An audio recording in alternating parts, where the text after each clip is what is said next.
the risk of van life, the serious risk of van life. And there are some serious risks. It's There not really are. all fun and games out there, that's for sure. We like to tell it like it is. And some of these risks have happened to us, you know, or we've really had to think about them. And as we're traveling together, we've had to discuss this, play the what if game. Yeah. But yeah, there are risks to living in your van and not living in a regular house and being out and about.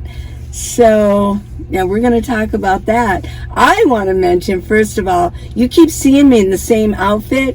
Well, guess what? I put my summer clothes away. I thought it was cold in Flagstaff. I thought we were going to be there. I even bought some new winter clothes, and it was cold in Flagstaff, wasn't it? Yes, it was, Oh my but gosh. we're not in Flagstaff anymore. I know, we came down early because it was just so wet. So wet down there. Update on my van. They checked the heater core, and pressure was great, so it's not that. And he did say that it just somehow maybe it was one of our previous good gallon bottles that we were using that weren't the screw-on type that leaked before, and it got water down in and under the foot mat, and it's got rubber on it, and it was just holding down there. Because I got rid of the foot mat, I don't need that, and it's all dried out now. So, well, the good news is he didn't say, oh my gosh, it's your coolant system and that's going to be $5,000 whatever to fix. I know. You know, so far so good, and we'll see how we do in the drier weather. Well, it's all completely dry down there. Yeah, that's great. That is wonderful. I know. And T might have got it right too when she said it was condensation. Yeah. You know her. I do. Here's to T. Here, cheers. Hello there. Hello. Oh, here, there's yours. I have one for you too. Well, I had to make sure it wasn't too hot for you, so. Oh my goodness. It's really good. So, let's start with number one. That's always a good place to start. That's what I think. I think if you start from number one and go from there, you're going to do just Some fine. people do the countdown now. I'll shut up now. Oh, no. Okay, so if we giggle about things, it's just that we're trying to make light, because that's how we roll, right? You know, and some of these things, as I said, some are serious. They're very serious. They really are. And if you dwell on them, at least for me, you'll go freaking crazy because what if? Nah, let's just make everyone aware of some of these things and go from there and be as careful as we can. Right. Number one, you could get your vehicle broken into and lose all of your valuables. You could be in the store. You could be out walking around. You could be hiking. You could be walking over to somebody else's, and all of a sudden somebody bams your window, unlocks it, and starts taking things out. Yeah. Go ahead. You know, there are a lot of things that have to be taken into consideration when you're traveling with a dog. But in this case, I'm really glad I'm traveling with a dog. Yeah. Kind of unfortunately, I can't swear that if I was out of the vehicle and Abby was here alone and somebody busted in the side window, I'm really not sure what she would do. Maybe she'd just bark and say, hey, I'm glad to have a playmate. Or maybe she'd bark and scare him to death and scare him off. I'm really not sure. But I'm glad that I have a dog in this case. Right. Exactly. Yeah. And one thing with Paul is when we are in the store, he always cracks the windows pretty far down so that she can get air, on the assumption that Abby will protect the van. Right. She may lick him and say, hey, I have somebody to play with now. Yeah. Do I got any food? You got, pet me, yeah. And usually we're going into the store. As I've mentioned to people that have pets, we try to do our shopping first thing in the morning when it's cooler. And of course, as much as you can in these parking lots, I try to find a place that has shade for Abby. Face the vehicle away from the morning sun and all of that kind of thing. I hope that less bad guys are up and at them first thing in the morning. Right. That's my thought. I hope that's true. So you just try to lessen the risk wherever you can. Now, homeless people do pretty much stay up throughout the night. They don't go to bed because they have to be safe at night. It's very unsafe at night for them. Excuse me. So they stay. A lot of homeless people stay awake at night and then sleep during the day. Homeless people. No, coffee burp. Was that a coffee burp? I think it was. That's what I'm asking. I know, it was. I'm sorry. I should okay. be a little more serious. No, we can have fun with this. And, you know, we laugh because how many times do we go in a parking lot and it says, make sure that you don't leave any valuables in your car. I know we always laugh and go, well, we wish we could do that, but we can't. In the Cracker Barrels, their sign always says, friendly reminder. I know. Please secure or take the valuables out of your vehicle. It's well, funny. If they'd lend us a trailer and a hand truck and everything, we could take all the stuff that we consider valuable. Can we bring it all in? I don't think so. Bring in the third power station. You got it? Here, let me help you with that. And we carry it over to our table, you know. Yeah. No. So, theft is number one. And I'm not saying that's the most thing to happen. It's just the first one that we put on the list. Okay, number two is we're on the road a lot more than other people, unless you're a salesman, things like that. Right. But we're on the road a lot, wouldn't you say? I sure would. Right. So we have a higher chance of having an accident. Yeah. Yeah. And an accident can take your home away. It can destroy your home. It can totally total your home, totally total. Or it can put your home in the shop for days and days. There's so many things. It's risk. And of course you can get hurt, but you know, there's so many risk involved and hassle in this case. No question about that. Right. I mean, they're if they have to tow your vehicle away, they're taking your kitchen, your bed, your bathroom, everything. Yes. What are you going to do? Get a motel is one option, I suppose, but what if you're out boondocking in the Rocky Mountains, for crying out loud? It's a real consideration and a real reason for all of us that are on the road as nomads to be as careful driving as we possibly can. Exactly. Yeah. But sometimes things are unforeseen, and so by being a nomad and living in your van, you're taking a risk.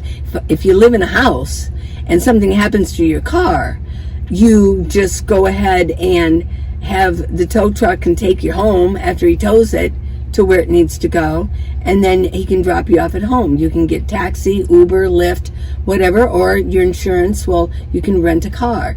Well, guess what? I mean, all of your belongings that you need are going to be in your rig. So, and let's add on the fact that you have a dog or a cat or 3 cats. Some people travel with 3 cats. No, that's very true. What are you going to do with them? Well, this is one of the reasons you really have to have a good savings account. Yeah. I mean, you just have to, because you're going to have to get a place to board them, your pets, and if you're alone, you mentioned it, and I'll reiterate it, it's a good reason to find a buddy to travel with. It really is. It really is. If you have someone traveling with you in a different vehicle, that person can do a whole bunch of things for you and take care of a lot of loose ends. Especially if you're injured and have to spend a little time in a hospital, God forbid. Oh my gosh, I know. But there's Abby to deal with. If anything happens to him, I can deal with Abby. Yeah. Right.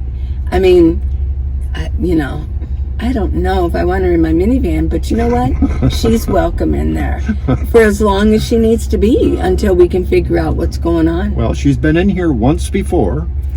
When I had my windshield replaced, they were going to take my vehicle for 3-4 hours, and she'll just have to sleep in there. We had to do something. So, and then when it's all over, I have to take everything out of my van and wash it. No, I know. I sound like a little bit of OCD, but yeah. A thorough cleaning is in order. Yeah. So number 2 is you're on the road more. You have the little bit more of a chance, even if you're the most perfect driver, of it could be the other driver. So if these aren't enough to scare you, let's go on to number 3. Okay. Well, let me take off on this one because I've had a little experience with this, and I was shocked and not a happy camper, if you will. Yeah. Your insurance. Oh, yeah. The first insurance that I got on my van after I started living in it full time. Yeah. Before that, it was like an RV or a vacation vehicle. But when I was doing it full time, I thought, and call it right or wrong, I told my insurance agent exactly what I was doing with this van, and she said, well, I don't think that's going to be any problem. And less than a month later, Progressive Insurance called and said, we cannot insure your vehicle if you're living in it full time. I know. And since then, I have heard, I believe, from people that have Progressive as their insurance carrier. And folks, I'm not going to tell you what to do. I never would. I can suggest, but if you haven't been completely honest about how that vehicle is being used, you could have a major problem if you get into an accident, if, heaven forbid, someone gets injured and all that kind of stuff. Just another thing to think about where risk is involved. That's all. Well, if they find out, they can drop you. They can drop your insurance. Mm-hmm. And, if you do get in an accident, even if it's a minor accident, and you go to take it to somebody and you're going to pay, they easily, the risk is there. They could easily say, did you know that this person is living in the van because all their seats are out or whatever? Yeah. That's just a possibility. So there's a risk. The chances of them doing that are thin, but there's that risk. Now, you did find somebody that can insure your vehicle, right? Oh, absolutely. Yeah, I did. and they're insuring. They're out there. And I asked you, this is where the discussion goes. I did ask you, we were having breakfast at IHOP, and I said, well, are they insuring everything in your, like renter's insurance? Because I said, did you send them pictures? Because when you have renter's insurance, they want you to take a picture of everything, put it on a CD or whatever, and send it to them and give it to them, or keep it somewhere. Well, and you said, well, I didn't take pictures. And I said, well, are they insuring everything? And you said, I didn't send any photos. They didn't ask for any photos. However, that's my current company. Progressive did ask for photos. They wanted to see photos outside and inside, and that's what led to them canceling my insurance. Yeah. So I don't know what to tell you. It's so you told me you didn't know if every little thing was insured inside your van. Well, that's true. You really don't know for sure. Yeah. I know. So you're paying this. Yeah. So number 3 is your insurance company can drop you. Are we having fun yet? I know. Okay, number 4. If you're a regular nomad and you're just traveling around, you're not really in a community that you're just visiting, and well, like I'm in Tucson, but and I do know that better. But in other places, I don't know, if there was a shit hit the fan scenario, you're an outsider. You're an outsider. And if it's a really bad situation, you're not going to have they're not going to give you any of their resources. You're not going to have the advantage if there was a scenario. Yeah, they want those outsiders out of town. Well, they don't know us, so why would they want to share? There's going to be a billion outsiders knocking and shaking their fists, let me in, or and they're going to maybe have guns all on. They said, stand back, you're not coming any closer. No. And then we talked about that, and you said, well, yeah, but there is an advantage depending on the situation. We have the vehicle and we've got everything we own, we can get out. But there are situations true. where you can't. Yeah. One is like they've done martial law, or they have roadblocks everywhere, like a major pandemic, or a prefabricated pandemic, or whatever, or the real thing. And they could have martial law, or an EMP where you can't go anywhere anyways because your car won't run. Yeah. Yeah. So there's a risk.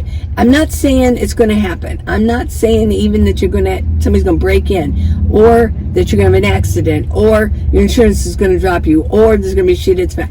We're telling you these are risks that a lot of homeowners don't have. But as a nomad, these are risks that we're willing to take or unwilling to take if you haven't taken the leap yet, and to say, those are pretty serious. We want to lay out what's really going on, and we want to give you a good playing field to really make a good decision on this. Right. Right. And what you were just saying about this latest point, I'm reminded of the book that many of you have read and heard of, 1 Second After. It's a fictional novel. But I remember they had a freeway that was an expressway, interstate, call it what you will, running through their town, very close to it. And I remember that was some of the major problems that the townspeople said, let's get those out-of-towners out of here. Yeah. We don't want to share our resources with them. They're not one of us. And so there's only so much food. That's right. So they want to take care of their own first. So it can be a problem. Yeah. So you better, in that case too, you better have a skill, and you better be willing to prove you have that skill. Because in the Patriots, they made them prove. They said, "Well, go fix that." If you're, no, I'm a mechanic. I'm a mechanical engineer. Okay, well, go fix that. Let's see. They made you draw us up a plan for how you're going to do that. Right. They made them prove before they let them in, because they had kept the resources. They had stockpiled for almost 7-8 years. Yeah, I think at least. Well, number 5 is getting lost or becoming very ill while you're out and you have no help around. Another reason to travel with people, right? Yeah. I mean, there's a full range of how sick you can possibly be. Everything from a common cold to a heart attack. Right. And a stroke. Again, I just have to say I am so glad that I have a buddy that cares about me and will take care of things if I'm put out of commission. It's a very comforting thought. There's no question about it. Exactly. So, yeah, it's good to have somebody to travel with. It's also a good idea to make sure you have good cell coverage. But here's the deal. If you're out traveling and you're just out and about, or maybe, like Polly loves them byways, there's nobody out there, some small little ghost town, and something goes down health-wise, or get really sick, or you're lost and there's no cell coverage, dude, that's a bad situation. So there's a risk. Well, I know that there's a lot of you that love those byways. I like the highways. Because one of the reasons too is I drive an older car, and there's a place I can pull off to get a tow truck to pick me up. Yeah, have you seen some of those byway roads? It's hardly even, you can't even pull off the road. Yeah. I'm thinking of the is it Highway 64 that goes from I-40 up to the Grand Canyon? Yeah. The shoulder of that highway, by and large, is about 3 feet wide. Right. If you have so much as a flat tire, you're in trouble if you want to pull off the highway. Well, I remember, wasn't it going from, what highway did we go? It was Las Vegas to Parker. We went from 93, I believe it is. Well, in parts of it, above Quartzsite, wow, it's kind of, Here's one that I know, and it actually happened to me, so I know that it is quite possible. Getting pulled over by an authority, and you are suspected of drug running or illegal person running, right? You think, what? Why would they think that you? Well, it happened. I was just as shocked as you. Grandmas are up for grabs these days as anybody else. This was 4 years ago. I was leaving Cincinnati, leaving Ohio, and going to Tucson, and then it was going to be my first RTR. It was in December. No, it was in November. Well, I was almost to El Paso, and there was Border Patrol. By the way, Border Patrol, I did read thus. They have a lot of authority, 100 miles all the way around. That's a lot of circumference around our entire United States. They have top authority. They can do whatever. And they can confiscate your vehicle and check for anything. If they even suspect anything, that's serious. And I'm pretty innocent looking, I think. I'm just, yeah. So I was, anyways, he pulled me over. And he said that I had cut somebody off. I was pulling around because somebody was on the shoulder, and you need to get around over them.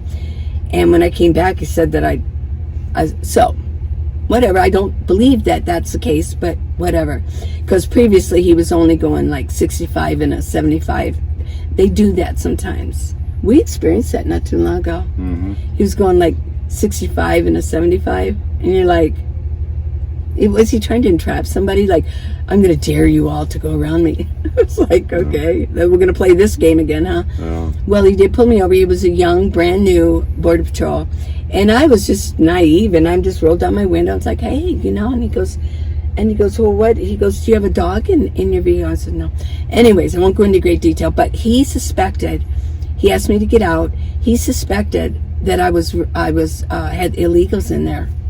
I said, well, I'm a nomad. He goes, I said, haven't you ever heard of this? He goes, no. He goes, why would you do that? There are people, I'm going to tell you, that don't know anything about that. So if they see that you've got all the seats out, stuff like that, yeah, he detained me for an hour. I really thought, this is it. I'm going to lose everything I own. Finally, he says, well, I'm going to have to get the dogs over here, and because I can't go through everything. And I said, please do, hurry. I want to get done with this. I really didn't realize he had detained me illegally wrong, but that was him. They're out there, obviously. I'm not exaggerating anything. So finally, he had made, I think his superior, obviously, they could see I'd never been arrested or anything. They could see that, let this person go. And I'm almost like, thank you, sir. Thank you, Mr. Monster. Thank you for letting me go. I was like this. I was a nervous wreck. I bet you were. I thought what they could have done, I later read, what they could have done is just come and towed my car to the police yard, wherever they do that. And they're not nice about it. They'll ransack, they'll throw everything out. Yeah. Everything that I owned was in there. So I cannot imagine everything in the back of my van being thrown out, taken out, whatever, call it what you will. And I mean, just that alone is unthinkable. Now you'd think, well, that wouldn't happen to me because I don't think it matters anymore in society. I don't think older people that, it's like before it'd be like, oh, she's a grandma, don't, bother her. I don't think that goes anymore. I don't think they care. Well, I don't look at it that way at all. I look at it as a good-looking blonde getting pulled over. Well, what can I say? Yeah. I might be a little prejudiced, but... Well, you know what I was most worried about? Him, because he kept reaching in, he was planting things in there. And even when I took off, I was like this because I thought he's got somebody waiting down at the other end to pull me over and check and say, oh, look what we found, cocaine or whatever. Yeah, I didn't know what was going on, and it was one of the most scariest moments I've ever had as a nomad. So, it's a risk. You can get pulled over and people see all this, they're going, what in the world is this? Yeah. Okay, moving on. Number 6, huh? Health issues. Yeah. What are some health issues, Paul? Well, Lee was talking about one thing that could be the cause of one health issue, and that's the moisture that she had very serious problem with when we were still up in Flagstaff. Right. And that's the moisture that can cause mold. That's you ever heard bad. of black mold? Yeah. It can be deadly, I understand. Yeah. I mean, there's just, we live in this vehicle, we breathe in this small space, and things can happen. I don't care if it's a spider infestation, Oh, yeah. or black mold, Right. or what else, Lee? There are Right. just many things that can happen that affect your health. Well, living in a small space, it's not so risky, but it is an issue you have to deal with. It's a small space. I'm constantly bumping myself, and then I get like bruises or scraping myself because it's a small space. I'm doing the same thing. And in a small space, I know for you, when you climb up on your bed and you got your stool can tip over. That has only happened once. I know. Well, it's a health It issue. has. Right. Yeah. And then what about leaking propane poisoning, carbon monoxide? Yeah. I mean, you have to have monitors. These are risks that you're taking living in a vehicle. And then, because there's two issues with water, we don't have sinks in here. It's not like you're in a home and we can turn on our faucets. We can't do that. So we're washing our dishes with vinegar or alcohol. We better be washing them good because we can get food poisoning. Yeah. Because we're not soaking them in a sink, things like that. Coffee. Oop, coffee burps. And then with water, there's another thing too. What if you forgot to get water? I mean, this water in this Walmart, again, that one's broke. We need to fill up with water. What if you forgot and you take off and you're out in the breeze and you get stuck out there? You have no water. It's not like you can run to your faucet, is it? No. That's a problem. I know. So those are health issues that you have to deal with when you are a nomad. You got to be, basically, what you're saying is you got to be on the ball. Yeah. You always got to be on the ball when you're a nomad. You can't take things for granted, and you can't get loosey-goosey. You have to take care of issues. One thing that occurs to me on this in this regard is something that once in a while you and I go back and forth on. And Lee will say, I currently have an ice box. Lee will say, is that what, pizza sauce, a jar of pizza sauce still in there that we used a portion of a month ago? Yep. And I'll kind of hold my head down and say, yeah, why? And she'll say, well, you might want to check it for mold, or what are some of the other god-awful things that can form in there. I am not very good about keeping my stock rotated, especially open stock in my cooler. Something to really be careful of. Well, because sometimes your ice runs out. Yeah. I mean, it does. Yep. And food has to be kept at a certain temperature. Now, the ice, you got ice in there, but it's just not doing its job, and the temperature's going up a little bit inside. We got to be careful with the salsa. Mm-hmm. The meat's got to go. So I say, how old is that? Is it, how old is the salsa? Well, we got to dump it. And Paul's issue is that this is the first time that you're really, really taking care of your own food, and dealing with your own cooking and your food. Yeah. So we got food prep 101 going on. Yeah, right. Yeah. And I have been going back and forth on whether to continue with an ice box or to get a 12-volt refrigerator. Yeah. And it's a tough call. It's Yeah. a pain to make sure that you've got the ice before you go boondocking 10 miles outside of town. Yeah. And you think, oh my gosh, I didn't think that ice would go down so quick. It's melted already. Yeah. And so, I don't know, is that enough of a reason to spend $300, $400, $500 on a 12-volt refrigerator? So that's something else to keep in mind. To keep yourself safe, food poisoning inside a minivan or a van, anywhere. Food poisoning is no picnic, that's for sure. Okay, well, moving on. Here's something that, I always hate to talk about this. It's a scary fire. Oh, yeah. We knew somebody in Tucson, Kimberly. She had faulty wiring in her solar panels above her transit, right? It was a transit. Yeah, it was. And it started a fire. Oh, yeah. right in the Planet Fitness parking lot. Oh yeah, right. It was pretty exciting, I guess. So you can have a fire, and